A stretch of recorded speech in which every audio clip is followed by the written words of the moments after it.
Shooting it raw? Yes. Shooting it raw.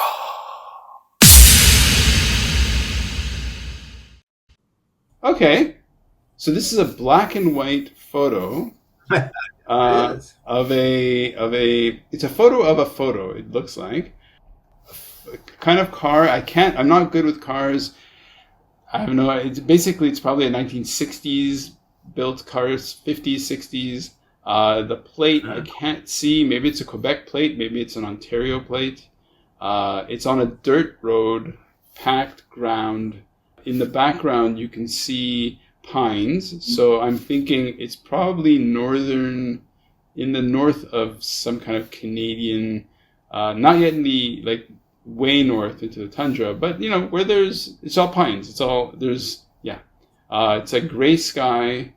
Because it's black and white, there's no cloud feature. You can just tell a electrical pole. So it's rural. It's far off. I'd say far from because it's not paved road. It's all compacted, I don't know, slate or something, or shale. I don't know. Yeah. So what's this photo, Don? Well, that's pretty fascinating. I think you've done a pretty good job. And it kind of leads into the whole story.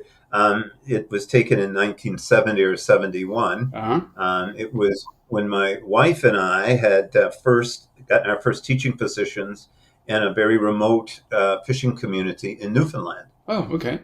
Newfoundland, you would know, but not everybody does. It's the easternmost province in Canada. Joined Canada in 1949. When we were there, it had only been a province for 20 years. And more to the point, what you're talking about, the road, they'd only had roads for 9 years into this community. Up until that point, for the previous 150 years, the only way of accessing it was by water. So this was a completely ocean-oriented, both in terms of its self-sufficiency, in terms of its attitudes, values, the community structure itself. So we came into this community after, by the way, having flunked out of a PhD program in modern history at the University of British Columbia. Just the Chinese language did me in, I'm afraid. Yeah. But in any event, as an academic, what do you do when you're not in school? Well, you don't have any real skills. I mean, you can't lay bricks, you can't fix cars. So what do you do? So I started looking for teaching positions and worked my way east. And in those days, Newfoundland was pretty desperate. And so they hired me and my wife, who deserved to be hired because she actually knew what she was doing. So this is sort of representing that first trip to this community that was from another time and another place in many ways. It could have just easily been in Central Europe. I mean, the interesting thing was that this community had a foot in its traditions, but also modernity was crashing in on it because they also only had electricity for about 7 or 8 years. So all of these things were affecting the community, and we were there to teach.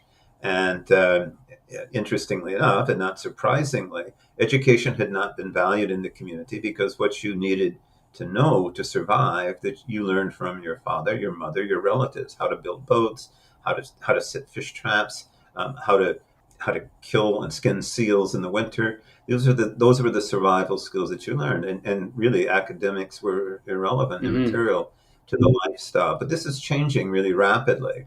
And so when we got there, in fact, it turns out, we didn't know that at the time, of course, but the superintendent of schools had brought us in sort of as change agents, at least to facilitate change in the community. And it was a marvelous 2 years. The people were welcoming.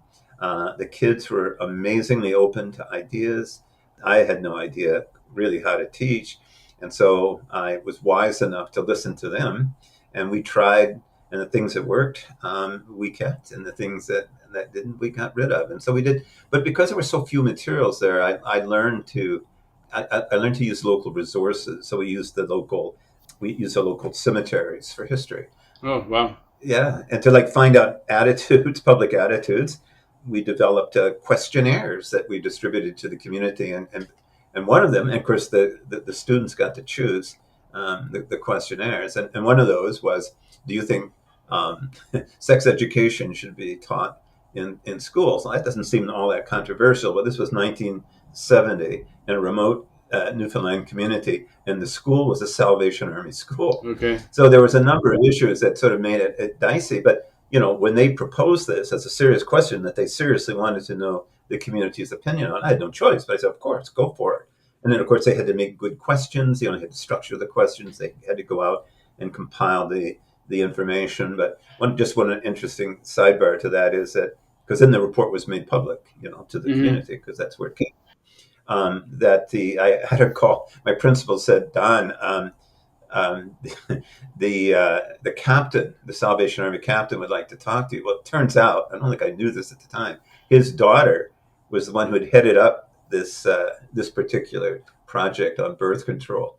So he and his wife came in to see me, and they had their full uniforms on. And of course, as you probably know, the Salvation Army's motto is blood and fire.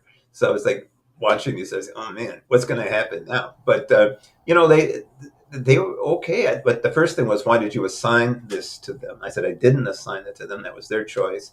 Well, but that was all part of learning, and learning how to teach, and learning how to be a resourceful teacher, learning how to respond to kids. And it really shaped me in many ways. But also to be, since this is part of a series, and I should probably move on, this was sort of our introduction, I think, to being in a place that was fundamentally culturally different from what we were familiar with.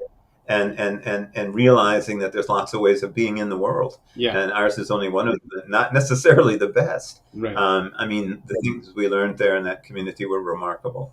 I can imagine that is, with the perspective, okay, from the 70s until now, in terms of the community until now, in terms of, I face this a little bit in, looking at, for example, at Chinese, right? Like learning Chinese, to be literate in Chinese, there are barriers to literacy that are just kind of baked into the fact that the characters, like you kind of have to have the most prodigious memory.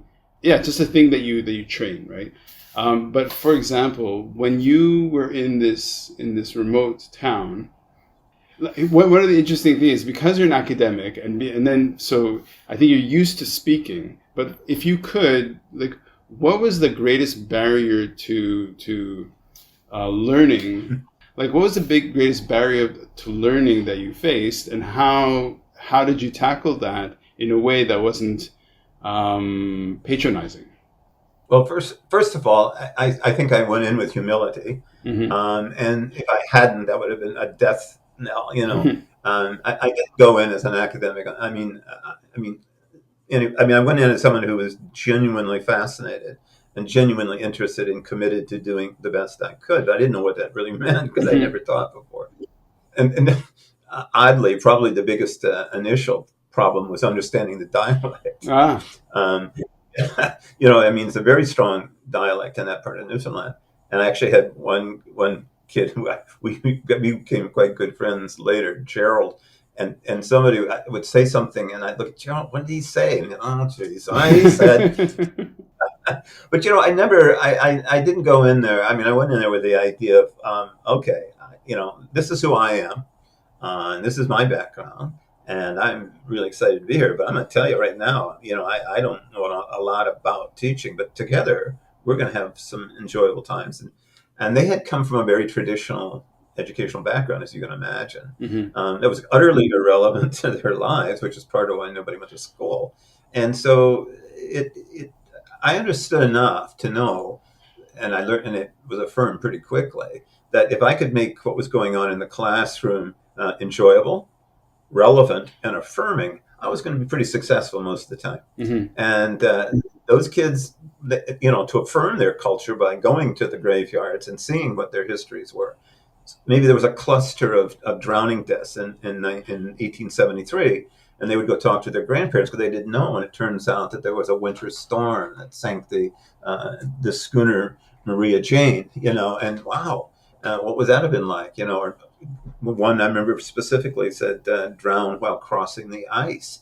Well, those people, they had no access to hospitals other in the winter, other than over the ice. It was a 4-hour trip to Twillingate over the ice. You can just imagine. And I mean, to me, I was awestruck by this. And they were too in some ways, because, those sort of memories die quickly. And so we made that the center of what we did. Mm-hmm. And again, I mean, when things like, if we don't have materials, we'll find the materials. And they were so willing, because they had come, I think, from a pretty rough, a pretty strict background. They were so open to new ideas and trying new things. And so it was, I mean, and the other thing is, I mean, wait. No. I have to stop. I have to, like, with all due respect. It's all good. Because the thing is, okay, the conversation really screams by fast, and we're just kind of tapping into these different branches, and we need to go through to the next photo. And you're gonna edit this? No, of course not. Okay, I didn't know, because I'll shut up. No, it's not that. No, it's all about, look, we're having a conversation.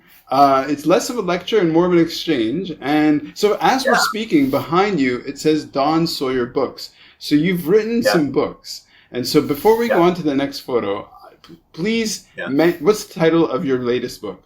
The latest book is called The Burning Gem, and it's urban fantasy. Yeah. I mentioned later when we were talking about photography. So, it's about.